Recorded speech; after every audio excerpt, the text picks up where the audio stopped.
Before this video begins, I would just like to thank my Asbantium level patron, Fowlon Cortez.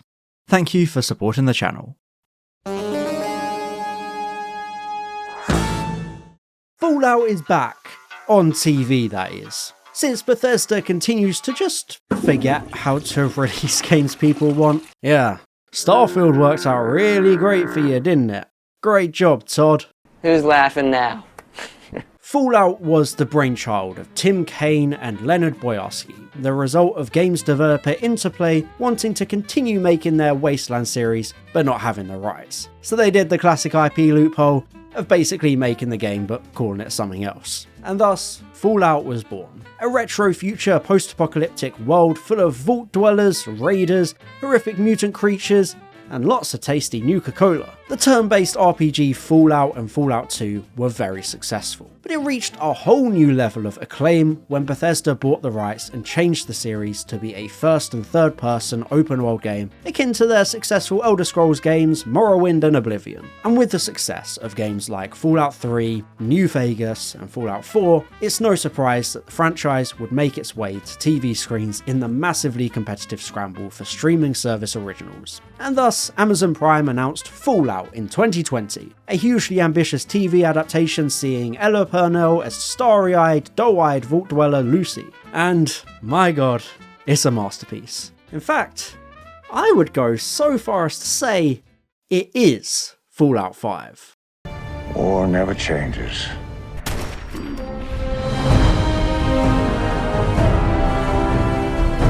By now, we all know the infamy of most video game adaptations. Movies like Street Fighter, Super Mario Bros., Assassin's Creed, Borderlands, Monster Hunter, and Resident Evil all come to mind.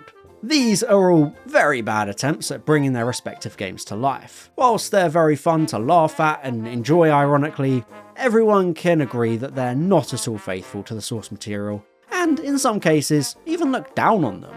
And then there's stuff like Uwe Boll's films that basically have nothing to do with the games they're based on, and purely exist to exploit tax loopholes that were at the time they were made. And this general failure to bring one medium to the other is what kept Bethesda from greenlighting a Fallout adaptation for a very long time, because it was just an unnecessary brand risk. But then screenwriter Jonathan Nolan, brother of, Christopher Nolan, who's just some guy I guess, approached the studio as a fan with a dream. And Todd Howard, everyone's favourite chaos incarnate overpromiser, actually said, it just works. Nolan was granted the freedom to create his own story, as long as it remained true to the Fallout universe, and wasn't just a direct adaptation of one of the existing games. Naturally, this is why the show is so damn good. It's almost like when you actually care about what you're adapting, you don't just do it for the sake of it, get better results than just slapping a recognisable name on something.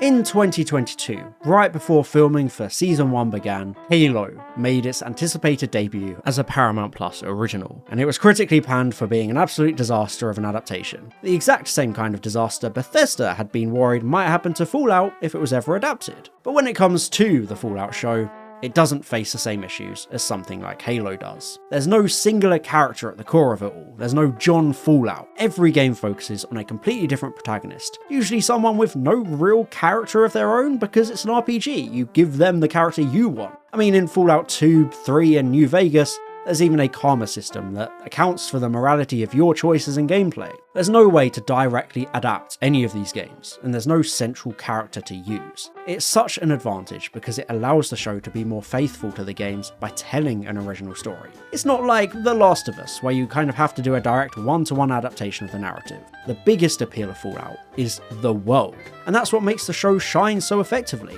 It perfectly captures the spirit of the source material and uses the structure of the games as the basis. Fallout Season 1 isn't just an adaptation of the general franchise as an overall idea, it's literally Fallout 5, just in the medium of television rather than vidya. That's a video game, I told you, no video games.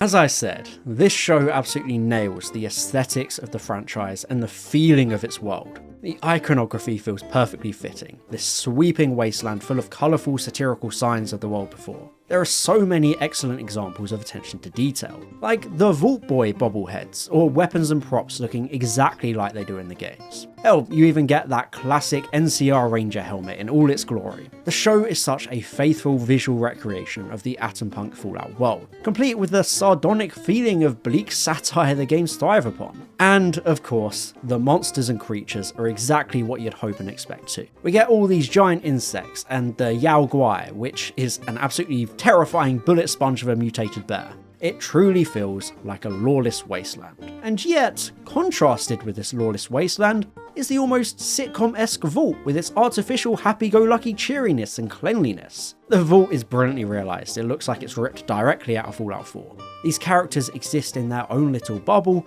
and it's an excellent and fun side plot running concurrent to the world and chaos outside. And it's this vault that we begin the series in, luring us into a false sense of safety and tranquility as the biggest challenges are the nerves of marriage and procreation, only for everything to then immediately fall apart in the most Fallout way possible.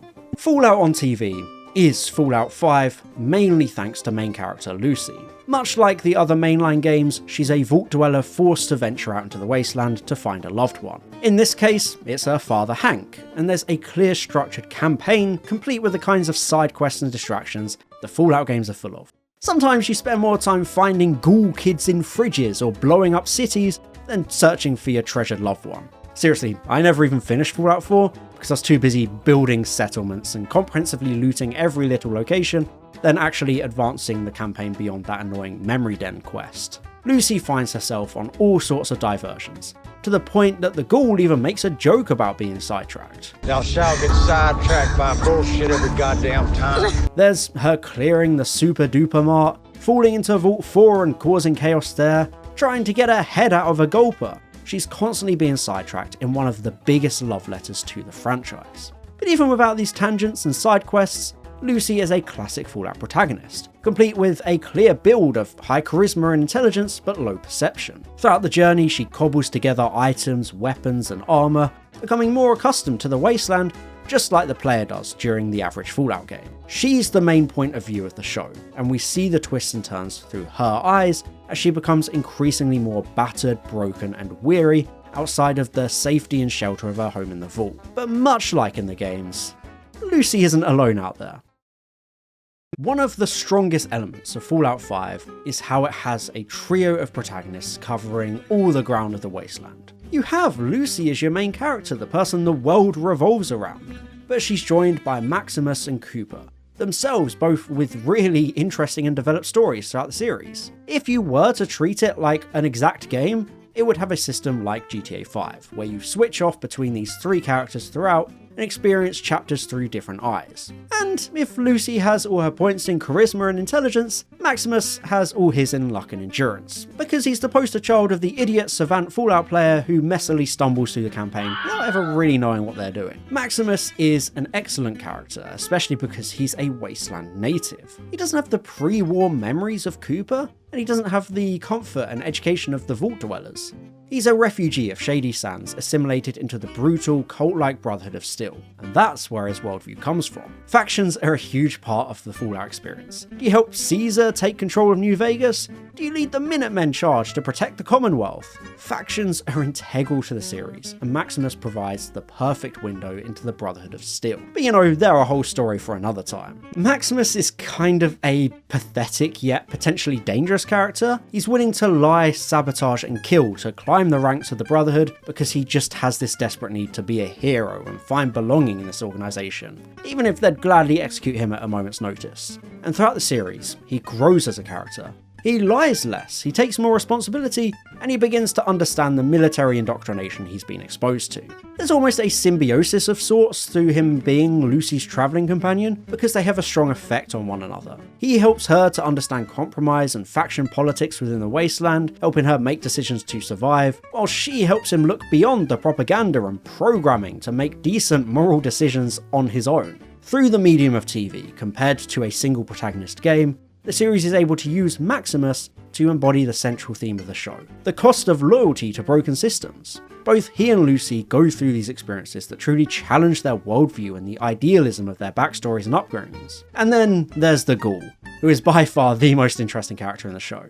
Well, outside of that one guy who really likes chickens. If Lucy represents the present day of the vaults, and Maximus represents the future of living as a native in the wasteland, Cooper is the past. He's a ghoul, a former human from before the war who managed to survive the nukes and now lives as this horrifically irradiated creature with an expended lifespan, at the cost of being a necrotic walking corpse, constantly facing the threat of becoming feral and mindless. Cooper is a brutal anti-hero, a bounty hunter and gunslinger the wasteland as a whole fears. He used to be an actor, but now he is the same exact kind of fearless and vengeful cowboy he used to portray on film. Cooper is shockingly pragmatic and cruel.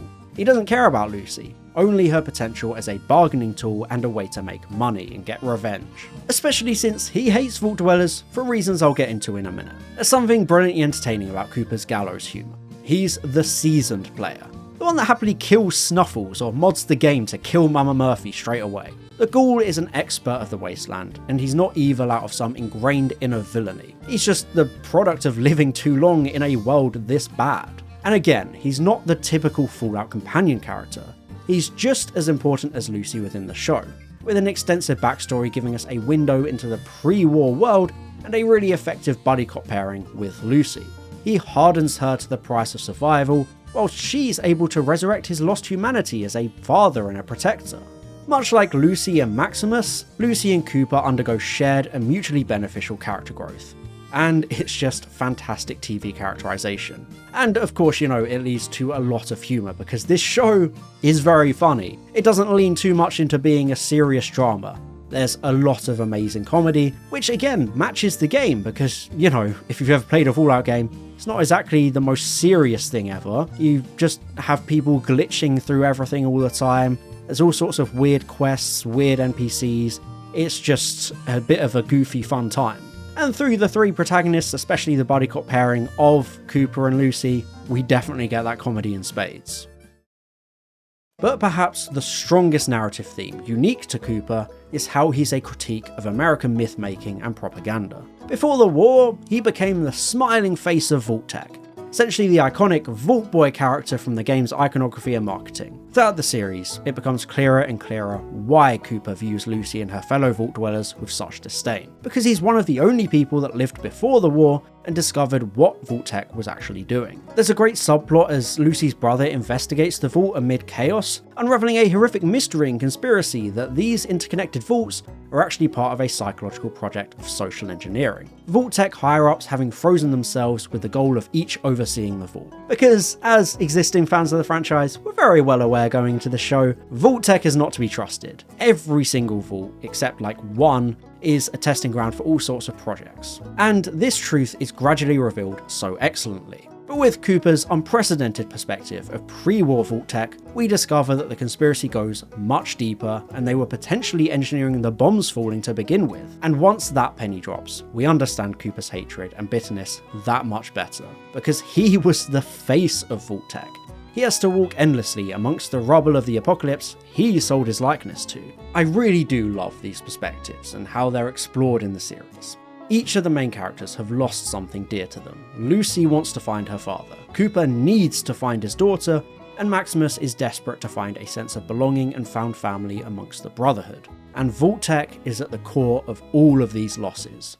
But there's always somebody behind the wheel. Cooper's own wife was part of Vault Tech and hid this all from him, and Lucy's own father, the central MacGuffin of the whole series, turns out to be the ultimate villain, even having nuked Shady Sands, therefore making Maximus an orphan to begin with. And yes, a lot of old school Fallout fans weren't happy with this destruction of such an iconic settlement from the franchise. There were a lot of arguments about lore and timelines and the treatment of the NCR, but it's hardly the worst retcon possible.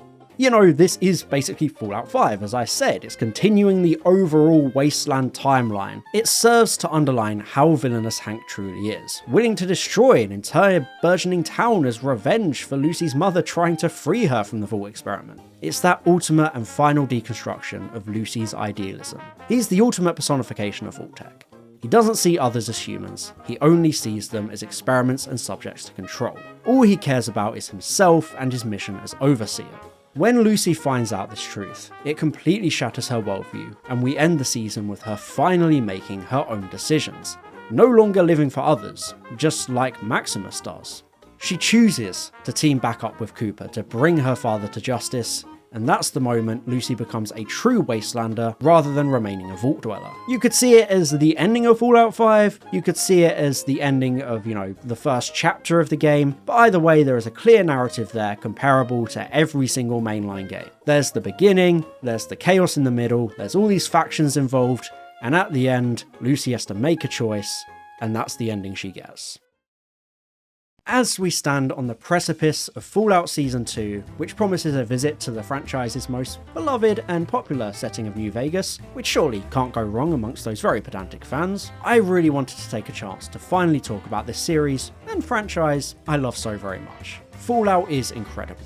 From the atom punk visual design and art style, to the satire of capitalism and war profiteering, it's an excellent franchise. And the TV show, unlike so many other adaptations of games, perfectly nails all the major aspects of the franchise. Hell, you even have the drug-addled raiders all jumped up on Psycho, Mentats and Jet. And in such a fantastic case of good member-berry key jangling, we even have dog meat. Because, it's not the same dog, there's just always a dog that shows up. He's just a staple of the franchise. Also, I didn't have much time to really dive into it here, but the series is very much a critique and satire of capitalism too, just like the games. But that's probably best for a video of its own. What I really wanted to explore was how we already have Fallout 5, we just can't play it. Instead, we watch it in this series. Each protagonist is a side of the wasteland we're already familiar with. Lucy, the idealistic first-time player, Maximus, the clumsy and uninformed chaotic player, who's just like me, and Cooper, the veteran expert with no care for the consequences of karma. Together they form the definitive Fallout experience in this series with the perfect iconography and pacing. And it advances the overall storyline of the franchise, set later than any other game. So, it basically is Fallout 5 because it forms part of the overall timeline that the mainline games keep pushing forward. And that'll definitely play a big role in Season 2, forcing there to be a canon ending to New Vegas and elaborating on what happened next in the overall world and timeline of Fallout. And, again, those New Vegas fans, they're hard to please, so can't wait for that to happen. As far as adaptations go, Fallout is a masterpiece. And since Bethesda seem incapable of releasing games people actually want, it's the closest thing we'll get to Fallout 5 for quite a while. And I'm not even mad about that. Because, you don't have to mod the show to make it enjoyable. So, on that note, thank you all very much for watching. I hope you enjoyed this video, and as always, I'll see you in the next one. Bye bye.